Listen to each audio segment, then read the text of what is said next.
rapporteur, Monsieur Collard. Oui, Monsieur le Président, il va de soi que cette proposition m'agrée. Du reste, j'ai même l'impression qu'elle est un peu prise dans ma poche.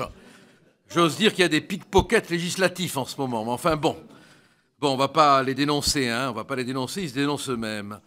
La seule chose qui me préoccupe juridiquement, c'est la création de l'infraction d'indignité nationale. Je pense qu'il s'agit de savoir d'abord quelle est la juridiction qui va la prononcer.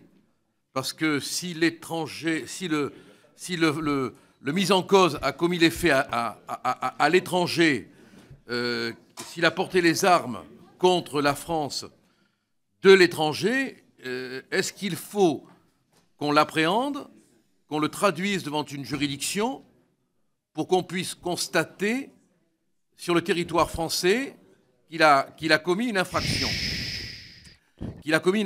Et la peine complémentaire à ce moment-là d'indignité nationale ne peut s'accompagner d'une décision. Si M. Minucci voulait bien cesser de faire autant de bruit sur la canebière, ça me permettrait peut-être d'éviter de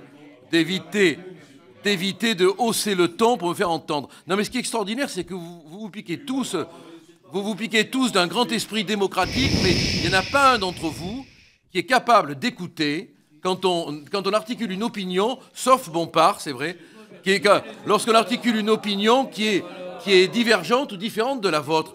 Faites un petit effort pour supporter. Habituez-vous à ce qui va vous arriver dans peu de temps. Voilà. C'est un entraînement auquel il faut vous préparer. Voilà. Alors, je vous conseille gentiment, à titre thérapeutique, de commencer à apprendre à nous écouter, parce qu'il va falloir un jour nous subir. Gentiment, bien sûr. Donc je pense,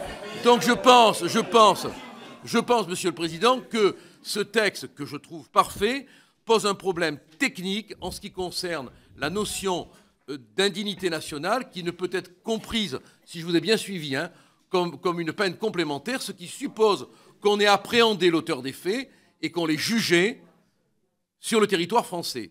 Alors que, par définition, s'il porte les armes contre la France, de l'étranger, on aura peut-être beaucoup de mal à obtenir son extradition vers notre territoire. Donc il faut élaborer une procédure, à mon avis, plus fine pour obtenir la déchéance de la nationalité. Voilà ce que j'ai pu dire en remerciant mes collègues de leur oreille attentive et démocratique comme d'habitude. Merci, Monsieur le député. Monsieur